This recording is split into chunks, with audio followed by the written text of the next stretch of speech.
great to see you guys. There's nothing that gives me more pleasure than having the opportunity to speak to groups for Dr. Bob. And this is, I think, the third trip I've made over the course of the last year and a half. And my goal is not to stand up here and bore you with a 75-minute lecture. My goal is to stand up here and bore you in 5-minute increments, okay? So in Bob's quest for continuous process improvement, the last few times I've come, he's given the introduction he has, and I just start taking questions. And we're going to do something similar to that today. You're welcome to ask me anything you want about your WorldCom case or finding a job or whatever interests you. I really want this to be time that's of value to you, not me.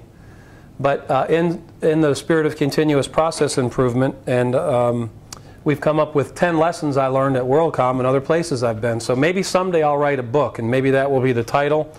And so the 10 things that you see in my circa 1984 PowerPoint presentation that's on the wall is the potential titles to the chapters of my books. So I'm going to read them and not offer any explanation, and then as you see fit, you can either ask me about one that interests you, or you can ask me another question you want. Is that fair?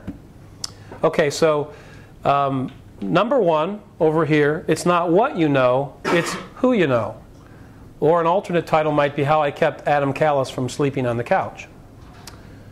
Chapter 2, The 3 Things I Look For, or What's in Your Wallet. Item number 3, You doesn't come before I, but it should. Chapter 4, Can you do the can? You may have to sing or dance in order to ask me that question. Or we're Americans, not Americans. Chapter 5, Failure is an Option, or the alternate title is Risky Business.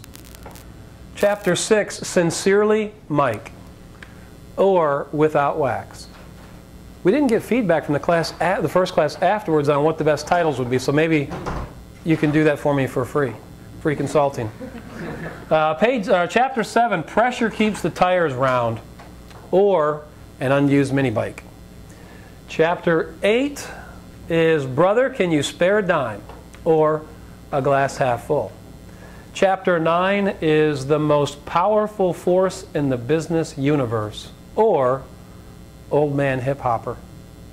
And then chapter 10, Measure Twice, Cut Once, or How Much Wood Can a Woodchuck Chuck? All right? So who wants to be the brave soul to ask the first question? Yes, and your name is? I'm Liz. Come here, Liz. Yeah, you have to come down here. Because I'm a former WorldCom executive, I'm used to paying people off. And because you were bold enough to ask the first question, there's $5 for you. You can go back and sit down now. Okay, thanks. I would have come up and given it to you, but the camera's set up here, and I have this leash, and I didn't want to upset the video. So what's your first question?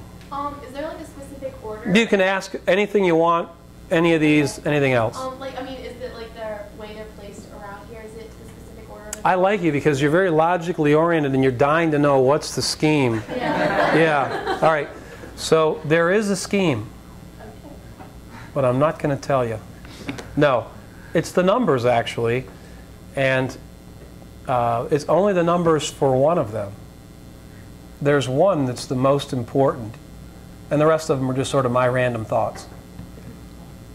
So Ask anyone.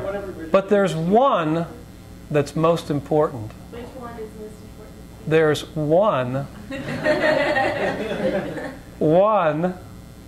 Number one. Would you like to know about number one? Yeah, I'd like to know about Adam Callis. Excellent. Let me tell you about Adam Callis. Adam Callis, when I was at UUNet, was an internet startup company. I got there in early 1997. I had 40 employees, and within a year I had like 120 or so. It's a very rapidly growing place. We hired anybody that had a pulse, anybody that we thought might be able to do a good job. We hired, what do you call the people that make the coffee at Starbucks? They have a name, right? A barista. We hired people from Starbucks, baristas. We hired just anybody that wanted to try to get in the internet business. And Adam Callis was one of those people. Adam Callis was 18 years old. He went to high school in Michigan. Anybody from Michigan in here besides me? Well, if you've ever seen a map, you know that Michigan looks like a mitt. And Adam was from a small town called Nuevo, right here. I happen to know where it was. He interviewed over the phone. It was an excellent interview. The managers came back to me and said, we've got this great guy. Oh, by the way, he's 18 years old. And he doesn't graduate from high school for a couple more weeks. Well, bring him in for an interview. So he got in his car as an 18-year-old and he drove to Northern Virginia, which is about 650 or 700 miles from where he lived. And he interviewed, and they came back and they were stunned. He had done some work through the school, like the co-op at school or whatever, and he knew some things about dial-up internet service. So they said, how much should we pay him? I said, pay him what you'd pay anybody else, for goodness sakes. It has what he has. We paid him $36,000. That might not sound like a lot of money to you guys right now, but in 1998 or 9, when you were in high school from here, and you don't have a college education, he had hit the gold mine. So we hired him. He had a 9th grade girlfriend. He's a senior in high school. There aren't many people up in here, so there were more deer probably than young ladies. He was a deer hunter, but he had this 9th grade girlfriend, and he stayed with her for the course of his career, and he got married to her 2 weeks after she graduated from high school. Oh, by the way, my in-laws live up here, and we were going on summer vacation and drove right by the exit where he got married, so I actually had the good fortune to attend his wedding. Well, about 2 weeks before his marriage, I called him into my office, and he'd become like a son to me, or not a son, maybe a younger brother. And I sat him down and I said, Adam, everything that you have learned at school has taught you to be right. You had to get all the answers right on the questions in your tests. And when you came to work, you're paid to be right. Isn't that right, Adam? He's just kind of shaking my head like, what's the point of this conversation? Like, I need to get back and do my work. And I said, can you think about any times when you were wrong? He thought for a minute. Oh, no, he made the statement, I'm always right. I said, Adam. He goes, what? There was one time when I was wrong. And I said, well, tell me about it. And he goes, it was a time when I thought I had made a mistake, and when I went back and looked at it, I realized that I was actually right in the first place. And he had a certain cockiness about him, but I loved him, and it makes me smile thinking about him. And he was basically saying, the only time I ever was wrong was when I thought I was wrong. So good. So you understand that being right is important at work, and that's what's been beat into you for the last 21 years of your life. But you're about to get married, and you're going to enter into a relationship, and relationships aren't about being right.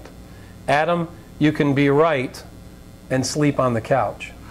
You have to decide how important it is to be right before you walk down that aisle and before you get into the first argument with your wife. So what I was really trying to tell him that day was, there's a value in relationship that is and the way you treat a relationship's got nothing to do with right and wrong. It's got everything to do with that other person. And the way that you form good, effective relationships, if you have any relationships, you know in your heart how you do that. You treat people with respect, right? You sacrifice your own self-interest at times for the interest of the other person. You don't always go to your favorite movie. You don't always go to the restaurant you want to go. You make sacrifices, right? And so, why is that important in business? Well, every job that I've ever got, I got through a relationship, through somebody that knew me or knew of me and said, I want that person to work for me.